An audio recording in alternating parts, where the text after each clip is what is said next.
following program are pre-recorded. Talk of the Town on Super Talk 1270.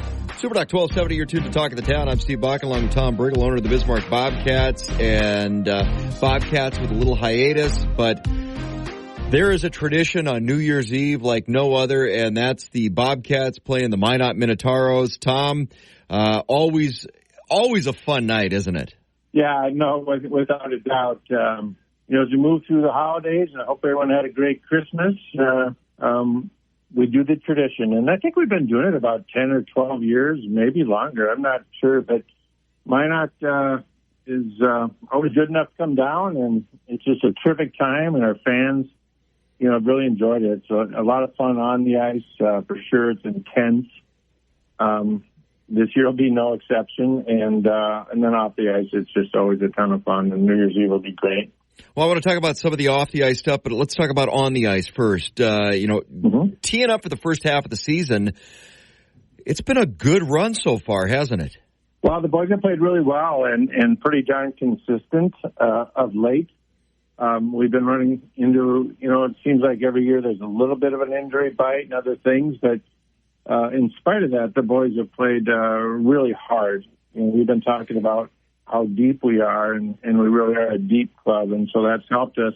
So the holiday season came just in time, as we have three guys that are dinged up, and then, of course, we have Sasha Kim playing for World Juniors that we can talk about a little bit, as you can actually watch that. So that'll be fun, but he'll be coming back in the middle of January. So as we get healthy and we move into the second half of the season, which is going to be a bit of a tougher grind. We played Aberdeen only a couple times. Austin, we played 4 times.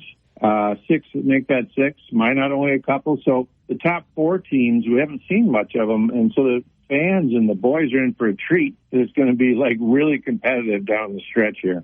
It's going to be an interesting second half of the season because it's kind of like you're backloaded this year with a lot of really tough teams. I want to talk about Kim a little bit because what's that opportunity mean for not only a player that gets to go off and elevate their playing at that level for that period of time, but I can imagine when that player comes back that there's some learning opportunities or some things the other boys can glean off of that player and that experience. So it's kind of a good thing for the entire team when you have a player that goes off to compete in a competition like that.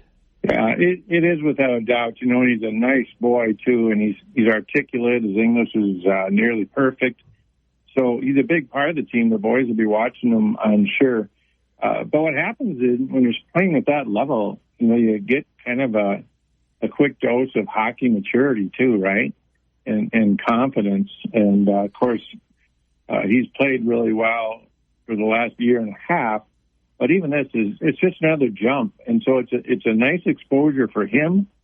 It's really nice for the Bobcats, frankly, because as people overseas get the word that, the Bobcats have a boy playing World Juniors, maybe we get another boy or 2 from Kazakhstan or Finland, who knows, just because of a broader reach, which is important. As we've been talking with 8 imports, of course, we want to get the best players we can get, right in Bismarck. And so it's just a win-win-win all the way around. And we get him back in mid-January. We'll have his talent on the ice. And like I said, hopefully some of these other boys back on the club and healthy too.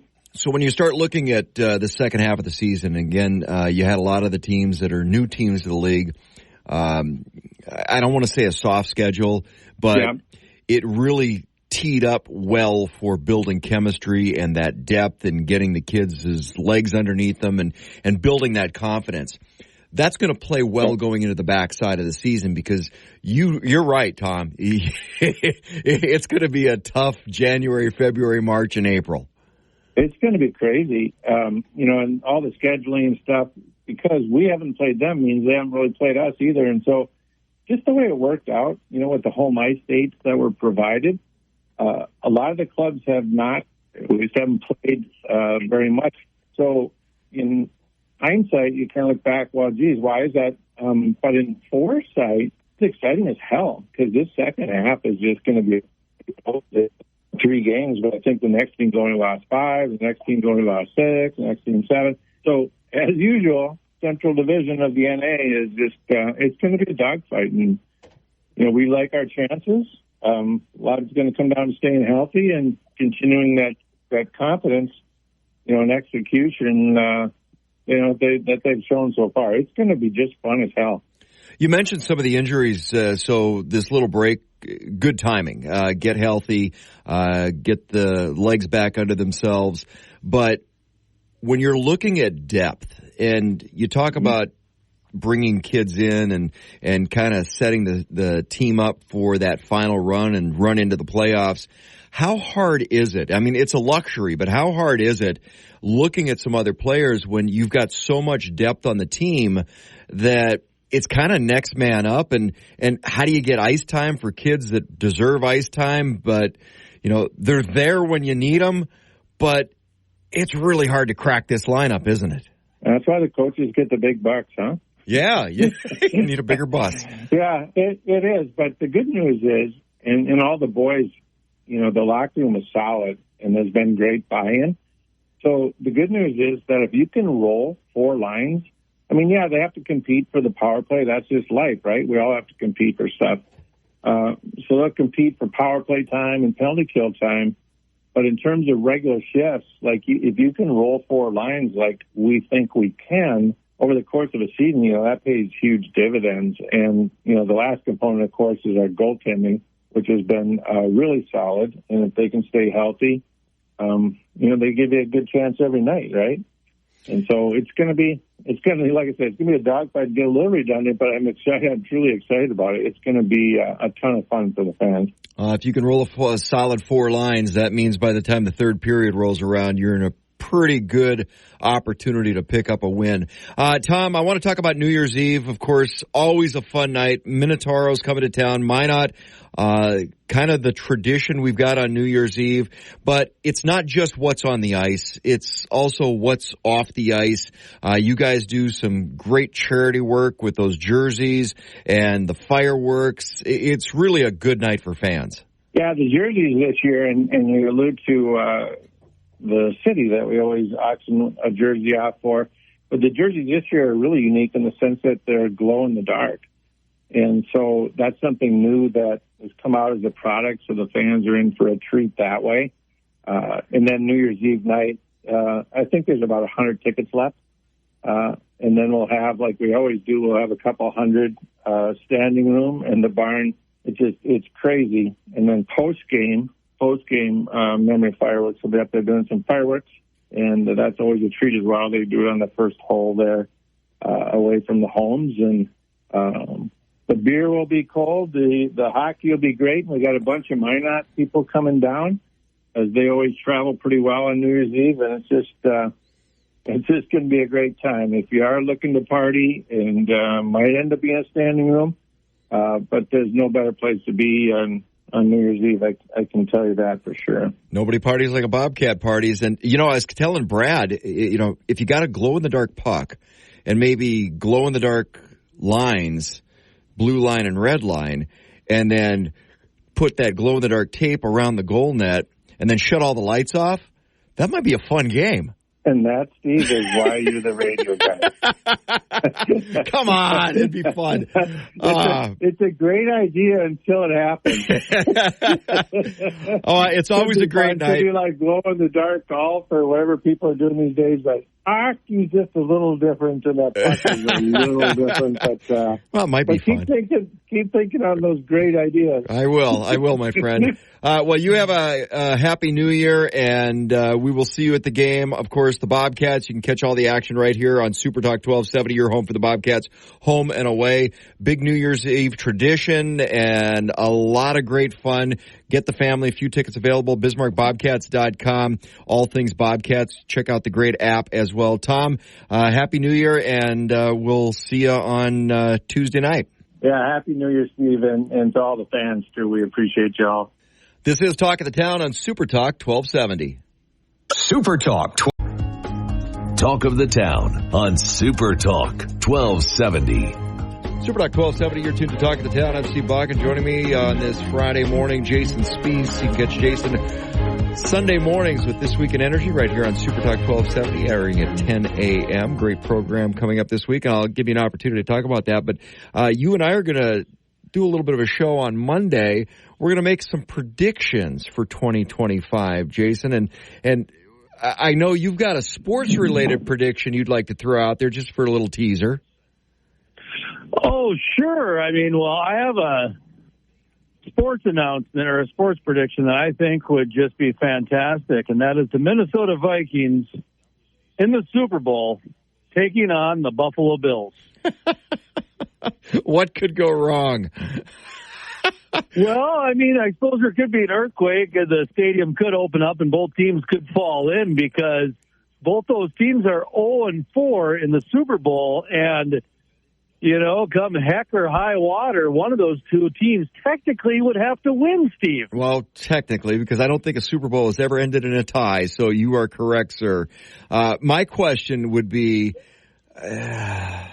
with that, that's a lot of pressure to put on not only the organizations, but the fan bases. Because one fan base is going to wind up being 0-5 if that were to come to fruition. One fan base would wind up being 0-5. And at that point, I know as a Vikings fan and a lifelong Viking fan, I'd be about ready to jump off the precipice. Well, I was just going to say that I know we live in a day and age of mental health, and we got to be careful with our jokes and the woke culture and everything else along those lines. However, with that being said, could you imagine the emotional investment with two 0-5 teams? First of all, knowing that one team is going to be on cloud nine, pure bliss. You have no idea how to prepare for it. The second team that goes 0-5, that might be the biggest suicide watch in the planet. Oh, my gosh, as a fan. Could you imagine the whole city of Buffalo and the whole state of Minnesota on suicide watch after that? I mean, we thought the 1998 season was tough. This season might be a little tougher. So you and I are both media guys, and think of the angles, because the first thing that pops up is everybody in sports world and the media world are looking for the angle, the right angle. How do you sell? The angles for a Buffalo versus Minnesota Super Bowl matchup, both franchise being 0-4, all of the angles, that would be a media heyday. Steve, what do I always say? When it comes to storylines, and I'm going to have to pick one or I want something involved, especially in sports, I want it to be biblically good or biblically bad. And when you've got two 0-4 teams, you are biblically bad. And somebody's about to be biblically good, meaning they just broke the curse. And the other team is actually going to be the worst in the NFL history at 0-5. I mean, the NFL, the way that it's going this year with their script writers, because remember, the NFL is fake. Travis Kelce is probably going to three-peat. He's going to propose to Taylor Swift at the end of the Super Bowl after he wins and then take Taylor Swift's last name. How's that for a prediction, Steve? If the Vikings do not make it, Taylor Swift and Travis Kelce are going to get engaged after the three-peat, and Travis Swift is going to take Taylor Swift's name. Oh, wow. Oh, you got to remember, though. Handsomely by the woke people. You got to remember, though. Who want to make sure that woke keeps going. They'll drive a dump truck of money up to Travis Kelce's house and say, hey, how would you like to be a leader in demasculating the men when it comes to taking their name in marriage? Okay, his brother may have something to say with that, but until you back up the truck full of money, I think both of them might be in on that. Did you ever see any of those memes or some of the things on social media that showed Travis Kelce pre-Taylor Swift and Travis Kelce post-Taylor Swift and the difference? It's like, whoa, like jock, athlete, dude. Oh, what the hell is that? They were hilarious. So he was kind of like, absolutely your stereotypical, like a hockey jock, and then he turned into like a golfer jock. That's giving golfers a bad name. I mean, it was night and day, the difference. You got to do a lot to give golfers bad names. Yeah. Hey, now I love golfing, and I'm a big golfer. So, okay, so that would be a biblical prediction. It would be fun to watch just the media, but, there is a scenario that where both of those could kind of happen, at least 1.5, where Buffalo doesn't make it and Kansas City could get the three-peat, but Minnesota might be there to go 0-5. That would be even a worse cliff for me as a Vikings fan than I could even imagine. That would be the most highly rated Super Bowl in the history of Super Bowls if the Minnesota Vikings with Sam Darnold took on Buffalo Bills with Josh Allen. And, I mean, we're talking about 0-4 versus 0-4. Somebody's going to walk away a champion. Somebody's going to walk away the biggest loser in NFL history. That would be fantastic. Well, in this new age of the scripted NFL, as you so put it, because you equate everything to WWE, which isn't a bad thing to do. But you talk about the biggest winners and the biggest losers. Think of the betting line on that in Vegas, because now any professional sports comes down to the betting line because that's the age that we're in. But I would say this, though, just from a how it's scripted out perspective, the other thing you throw in there, if it were to be Kansas City versus Minnesota, and I'm putting a lot ahead of here, a lot. But think about that in terms of, well, now you've got a rematch as well, because one of the historic losses of the Purple People Eaters back in the day was losing to Kansas City in the Super Bowl. That was one of the ones that really hurt. I would say that was, for me, probably ahead of the Raiders' loss.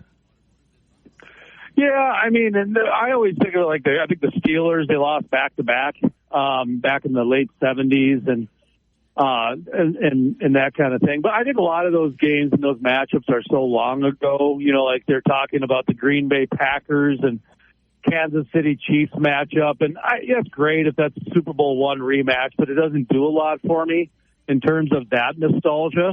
How much time do we have, Steve? All right. We got time for one more prediction? 30 seconds. Doug Burgum will be the first major nominee to be replaced under the Trump candidacy. Ooh. All right. Cabinet members. I want to get into that more on Monday when we have that discussion of our predictions for 2025. We're going to get into that with Jason Spees. Jason, last 15 seconds, what you got coming up in This Week in Energy? We have Landman Review and also real estate. We have a real-life landman, a former Shell executive who's selling and buying real estate on the side, looking for financial freedom for oil people. Look, because they need financial freedom. All right. I love it. Jason Spees, you can catch Jason with This Week in Energy Sunday mornings, 10 a.m. right here on Super Talk 1270. Jason, have a great weekend. Looking forward to our conversation, our predictions for 2025 coming up on Monday. This is Talk of the Town on Super Talk 1270. Talk and sports for Bismarck Mandan. Super Talk 1270. Welcome back to Talk of the Town on Super Talk 1270. Super Talk 1270, you're tuned to Talk of the Town. I'm Steve Bakken. Got some guests in the studio this morning. In fact, I'll let them introduce themselves. Taylor, Jordan, Renee. Okay, Taylor, we're going to start with you. My name's Taylor. I'm a junior, and I'm from Bismarck High School. And Jordan? I'm Jordan. I'm also a junior, and I also go to BHS. I'm Renee, and I also go to BHS, and I'm a junior. Okay, so you guys are part of a student subcommittee. So, Jordan, what is the student committee that you guys are part of? The student committee is for students who have a dedication to reducing underage drinking and marijuana use. We develop and carry out prevention projects that are aimed at educating and raising awareness of the dangers of substance abuse. Our efforts are aimed mostly at our peers and fellow students, but also adults and guardians of the teens. Okay, Taylor, why did you join the student committee? I joined the student committee to prevent awareness for all my peers in the school. Since I'm a teenager, I see a lot of it around high school, and I really want to prevent awareness for others who use tobacco products. So, as a teenager, this is kind of an interesting with your peers, because I'm trying to remember way back when I was in high school, and it was tough. All that peer pressure and everything. Has that changed over the years, or is that still things that you guys go through? I definitely see a lot of peer pressure throughout high school, especially with non-sport athletes who are always using the drugs, but I've tended to stay away from it, so. Okay, so Renee, as a teen, how important is it for your parents to talk to you about underage drinking and marijuana and some of the other dangers out there, vaping, all that stuff? I mean, I can imagine, I remember having that talk when I was in middle school with my parents. Yeah, as a teen myself, I know that how important it is for us all to know and be aware of the issues throughout the schools and everywhere. And I think it's very important for us to know, like, what are the possibilities that could happen, like what these things could do to us in our bodies and how it affects us as people. So we're talking with Renee, Jordan, and Taylor, students at BHS, Bismarck High School, part of the Burley Morton Behavioral Health Student Coalition, and some of the things they deal with and try to prevent with underage drinking, the vaping, tobacco, all the different things that can rear their ugly head when a teenager is in high school. So, Jordan, what are some of the projects you guys are working on? One of the projects that we have completed this year is called a sticker shock. That's when the student committee gets together and places sticker on popcorn bags for sporting events. And an example of a message that would be on one of the bags is, parents are the number one reason kids don't drink. It starts at home. Talk early and talk often. That's kind of cool because I've actually been to football and basketball games and you see the sticker on the popcorn bag. Mm-hmm. Kind of cool. All right, so Taylor, what else are you guys doing? Another project that we are working on is the radio ads, and these ads are aimed at parents to educate them about the dangers and effects of underage substance use. It is also used to encourage communication with their kids, whether it is lighter topics like friends and school or more serious topics like alcohol and marijuana usage. Renee, what are some of the future projects you guys want to work on? Because I know as a student subcommittee, you guys are kind of planning things to new and fun things to kind of get the message out there. So some future projects we're working on are coffee sleeves and some coasters. Student committee works with local establishments to spread awareness and help combat against minors getting access to alcohol and drugs. The sleeves, coasters, and stickers have messages that are aimed at adults and guardians, talking about the influences they have on their children's decisions when it comes to the substances. Okay, so there's a peer side of that too, because I've been to coffee shops or ordered a pizza and you get the sticker there, but talk about the peer-to-peer, because that's a big component of this as well. So we have been talking about going to local elementary schools and educating children about the dangers and effects of underage drinking. Student committee also has written letters to graduating seniors with positive messages to encourage making good choices. So I can imagine that getting to talk to the younger kids, as, you know, because elementary kids are like, okay, unless you got an older sibling that's in high school, it's kind of, you know, that next school is a little terrifying and the next school is a little terrifying, and kind of having that communication with the kids as they're growing up. I mean, that's got to be a big, kind of a big role for you guys in high school. Yeah, I think it's a pretty big role for us to show younger students like the pros and cons of what they are doing. It can impact their future life, especially coming to high school and knowing that the substances are around the high schools and you have to be aware of your peers doing it and try to avoid some of the peer pressure that comes with moving to different schools. Okay, so Jordan, I can imagine with every subcommittee you kind of put together your agenda items and what you guys want to address, and well, the last piece of that's the call to action. So what are you guys looking to accomplish?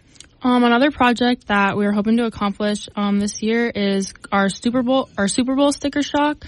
This project is similar to the popcorn sticker shock, but we place stickers on pizza boxes, and our goal is to raise awareness of the effects that can occur when providing alcohol to minors. Because there's so many adults in the community that did not know about the $3,000 fine, if any pizza place is interested, or if anyone knows any place that would be interested, you can contact Madison Peterson from Bismarck Burley Public Health. And the number over there is 701-934-0032. Kind of that message is, know the law, no providing alcohol to a minor may result in fines up to $3,000, up to 365 days in jail. Don't assume anything. I do have to ask though, Jordan, so Super Bowl, who are you rooting for? Oh God, I don't even know. Probably the Vikings. All right, good. right, while we're on the topic, Taylor, who are you rooting for? Who's your team? Packers. Oh, okay, there's the door. Leave. Renee? School! All right, I love it. Absolutely love it. Okay, Taylor, why is this important, making sure this message gets out like this? Underage drinking and drug use is a community concern, and the most effective way to address it is through community involvement and participation. We are asking parents to talk with their teens about drinking and drug use, and also raising awareness of the dangers of the underage drinking and the drug use. So a great agenda, a great item. We're going to talk more with the student subcommittee, Renee, Jordan, Taylor with the Burley Morton Behavioral Health Student Coalition. Also, we're going to talk with Madison with the Burley Morton Behavioral Health as well. This is Talk of the Town on Super Talk 1270. Don't miss a minute of the Sean Hannity Show. I know that there is a segment of society that would love a perpetual shutdown, and I guess we could live in a bubble, but who's going to build the bubble if everybody shuts down? Weekday afternoon starting at 2 on Super Talk 1270. Portions of the following program are pre-recorded. Welcome back to Talk of the Town on Super Talk 1270. Super Talk 1270, you're tuned to Talk of the Town. I'm Steve Bakken, along with Eric Grabowski, former associate professor of communications at Dickinson State University, and somebody who's got their finger on the pulse of what's going on in higher education here in North Dakota. And I wanted to talk to you a little bit about a couple things, because we've got the upcoming session, Eric. So, first of all, welcome to the program. Glad to be back. Happy New Year, Merry Christmas, etc. to everybody. Okay, so we're going into session. What are some of the big issues that are coming up this session? I want to talk about those. But first, right here locally, Bismarck State College, President Jensen is retiring early. Have you got any insight on why that is taking place? Yeah, so let me tell you what we know and what we think we might know or not know. So leading up to that, of course, Rob Port had sourcing that indicated that something was afoot, and that I guess he did report that Jensen was going to be terminated. But as the day transpired through the board meeting, turns out, and again, North Dakota Monitor and Prairie Public did some reporting on this, that it was a retirement, that he's going to be done January 2nd. And, of course, just like with the DSU discussion of why they didn't go with an interim president, things were discussed, in executive session. So we don't know what exactly was discussed. We get some insights that maybe there were some campus discussion and some input issues, but we have no idea if that was connected to this. I find it strange because, if we look at the big picture of higher ed in North Dakota, at least the state system, and again, some of it's legit, maybe some of it's fluff. BSC seems to be outpacing most of the system, if not all of it, relative to their mission and size. They seem to be doing all the right things. They seem to be getting their numbers. They seem to be getting all the great PR. So why this happens now, right on the precipice of the session, maybe it's what it seems. Maybe it's what it seems plus more. I think clearly people want more transparency. When I look at, some of the cultural changes that took place with BSC, and change is hard, especially in higher education. I can see some feathers being ruffled a little bit because people don't like change, especially in higher education. And when you've got a model that you're shifting away from, that's kind of the way we've always done business, especially in comparison to the other institutions of higher education, most notably, I'm going to point at UND and NDSU, BSC was cutting into some of their numbers, I'm guessing, and that probably rubbed people the wrong way as well. I think that's an interesting observation, and I hope is that whether it's journalists out there, and there's people proactive on this sort of thing, especially going into the session. Number two, regular citizens. Maybe people would want to do some open records requests, specifically at the system and board level, if not institutional level, looking for some key names in terms to see what was going on maybe in the last 3 months, 6 months, 9 months to understand if there were some of those concerns and disputations that they may or may not have led to where we're at today. I think we're going to find out the answer a little bit further down the road because, you can say you're a polytechnic, but the polytechnic model is very specific. You craft it to your own, but it's very specific. And now that BSC is officially a polytechnic, it'll be interesting to see if it's a polytechnic on paper or if it still is striving to complete the mission of what that polytechnic is in the landscape of higher education in North Dakota. So I think we're probably going to see the answer of what's happening now, and with the departure of President Jensen and a lot of the behind-the-scenes information is going to get out, if not verbally, just through the actions of what happens with BSC. I would encourage folks to keep an eye on the legislative session, keep an eye on the deliberation. That may give us some signals, and may give us some signals, too, on places like what's their intention with the direction of DSU, what's their intention with some of these other issues that come up. We have to pay attention to what these folks are up to, good, bad, otherwise. I think you're right. The bottom line is this going to be on paper for real? Now, we know there's been some for real stuff going on there with partnerships, between UMary, BSC, BSC doing stuff, developing the sorts of 4-year degrees they're permitted to. If they're going to do this, they need to be all in. Otherwise, they're wasting taxpayers' money. But it seemed to me that in the last year or two, they've been all in on moving in this direction. So that's why this seems strange to me. Okay, when you're talking about legislatively, because getting that change, there was a lot of pushback from the UNDs, the NDSUs, other institutions of higher education, the board. It took a couple legislators to get on board locally here in Bismarck to really push that needle. Have you heard anything or gotten a sense that maybe this is that snap back and the pushback from the other institutions that, hey, we don't want to change this model because we have an advantage over everybody else right now? And I'm pointing fingers at UND and NDSU.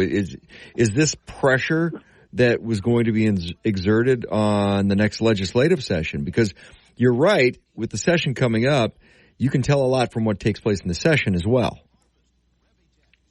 I think you're raising a good point. No, I haven't heard anything super specifically concrete, but I do know that there's some chatter out there that are we seeing, with really a lot of static in higher ed going into the legislative session, right? Various presidential searches going, controversial issues, questions about what or what doesn't need funded.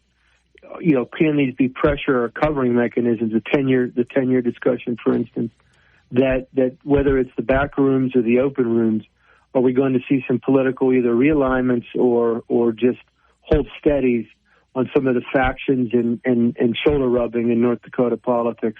It's just too soon to tell. I do find it very interesting that, and you raised a great point, was this happening right on the precipice of the session, a message to say, hey, slow it down, folks.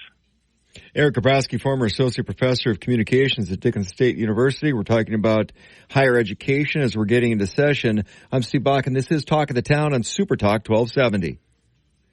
Super Talk. Talk of the Town on Super Talk 1270. Super Talk 1270, you're tuned to Talk of the Town. I'm Steve Bach, along with Eric Grabowski, former associate professor of communications at Dickinson State University. We're talking about higher ed. Just wrapping up the BSC discussion a little bit. One of the things going into this next session, we're going to get into the next session in a few minutes, but one of the things going into the next session that I've got concerns about, and this is the politics bigger picture. If you've got an institution, or two of them actually, UND and NDSU, and their model is what has worked for them, and they're educating kids, although there's questions about some of the enrollment numbers and some of the time it takes to get an education, and is it about keeping kids in school for a bigger paycheck for those institutions? All that stuff comes up. And now you've got a new model in town in BSc with the Polytechnic model that is focusing on educating and growing workforce, which we're desperately needing here in North Dakota and across the country for that matter, and that new model does a better job of it, what are the two reactions you're going to have as an institution of higher education? Either A, you're going to reinvest heavily into your model so that you can catch up and keep up and try to capture those students that other model is going to take away, or do you try to bury that so we don't have to invest into recreating our system and we can keep doing business as we've always done it? And I have serious concerns about that. I hope the second response isn't what they're doing. I do too, but I, given the track record of higher education, how do you not have concerns about that? Yeah, I mean, I do. I just hope they don't. The best response, of course, would be for the research institutions to say, okay, let's do what we do best and energize that, in some ways tied to the energy sector, in some ways metaphorically, of course, and then to say, look, on the Polytechnic side, there's some students that we are going to lose, and we should. And then there's some students we can pick up by being who we are better. Because, again, the tension, and it's been coming up for years in a place like North Dakota, especially with a lower population, is when you have a system, how do you navigate? And we have this conversation with many people probably on our own. How do you navigate cooperation and competition? So a UND or UND or a NDSU, be who you are, make the best of that, and then cooperate or collaborate with the BSCs and wherever where you can. Let's not try to backroom anyone or undercut anyone. And again, I hope that's not what happens. Okay, as an educator there, and we're talking about educating kids to get into the workforce, get into jobs. Is there a component, because I see at those two institutions, and I went to UND and I saw this firsthand.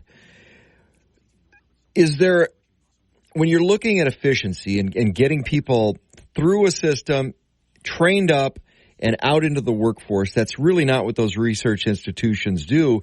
To a certain degree, for a lot of kids, they're overeducated in everything and undereducated in what they need to focus on. So it's almost like, there's always been a big disparity between the BSCs and Devil's Lake region, Wahpeton. They've done the training, the workforce, like the hands-on manual labor stuff. But there's a lot of kids that have gone to UND and NDSU that I would make an argument they wind up getting overeducated and not trained into what they need for job skills. Have you ever seen that? And you're coming from Dickinson State, of course, but have you ever seen that in the higher education where,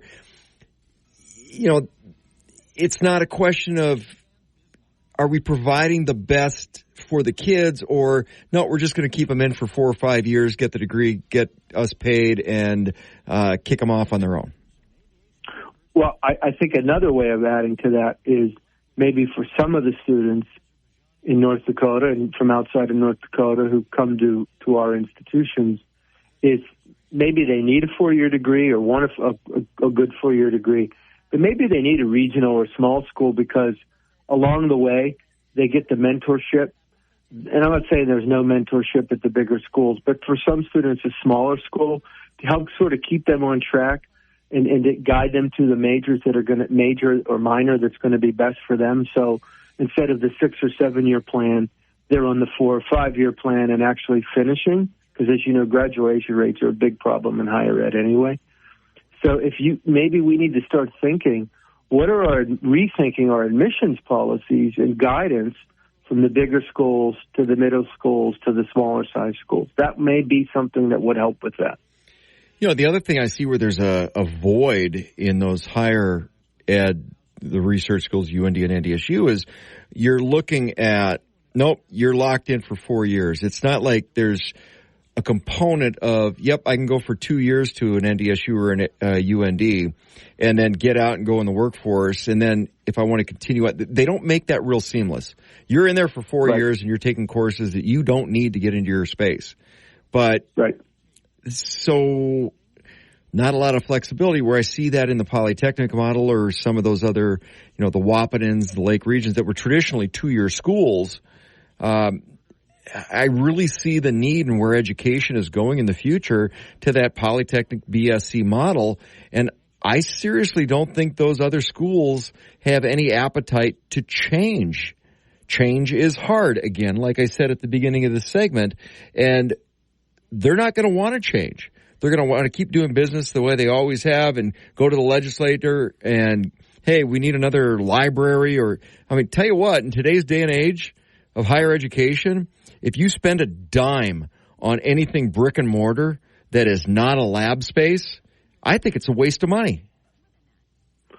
Well, again, I think this loops us back to our localism discussion, too. And we need to recalibrate workforce development in North Dakota to a more localized focus where we're really getting the insights and, again, bringing the high schools more into it so that we really are assessing that supply-demand on workforce more readily. And then to the extent that the higher ed institutions can or should partner, again, a BSc is going to be equipped to do that well, a Wapaton, a Williston, whereas then an ND, a YSU or UND may not even need to be in that conversation as much. Great point. I want to leave that there because there's a lot up for debate. But just to wrap up with BSc in this last minute, what do you see the process to replace Dr. Jensen looking like?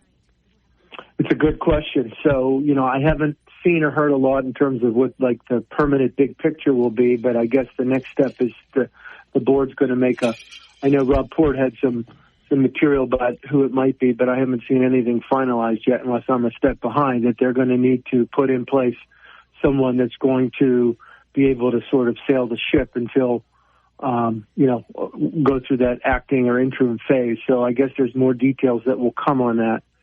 And so unless you've heard something more current, I think that's where we're at on BSc. And I think we as citizens have to watch the politics of this now as they play out, particularly January, February, March. Well, the other side of that, too, is you have a very limited pool of candidates when you're looking at that Polytechnic model because you have to have somebody that understands that vision and that methodology with higher education. We're talking with Eric Grabowski, former associate professor of communications at Dickinson State University, talking about higher education here in North Dakota as we're heading into the session. This is Talk of the Town on Super Talk 1270. 1270. Welcome back to Talk of the Town on Super Talk 1270. Super Talk 1270, you're tuned to Talk of the Town. I'm Steve Bachman along with Eric Grabowski, former associate professor of communications at Dickinson State University. We're talking about this upcoming legislative session, how it pertains to higher education. Two pieces of finance. Finance, always a big piece, big discussion point when it comes to higher education. There's staffing, and there's for the institution. And there's a lot that goes into the institution, buildings, upgrading facilities, all of that. I'll talk about that in a minute. But coming back to not only the tenure discussion, but staff finance. We're always up against the wall trying to compete because it is a competition out there when you're trying to find good staff. Where does that discussion start? Because there's the tenure piece of it, which will be addressed this session, we hope. And then there's the how do we pay for educators to be monetized for the work they're doing as opposed to, but I can make more money over there. I mean, North Dakota is always tough. It's a little bit of a juggling act. Mm-hmm. Well, one thing that is positive about working in North Dakota, and I can say this from experience, is the benefits. So the state system, at least for faculty, and I don't want to speak for the staff side, but for the faculty side, has and I think staff too.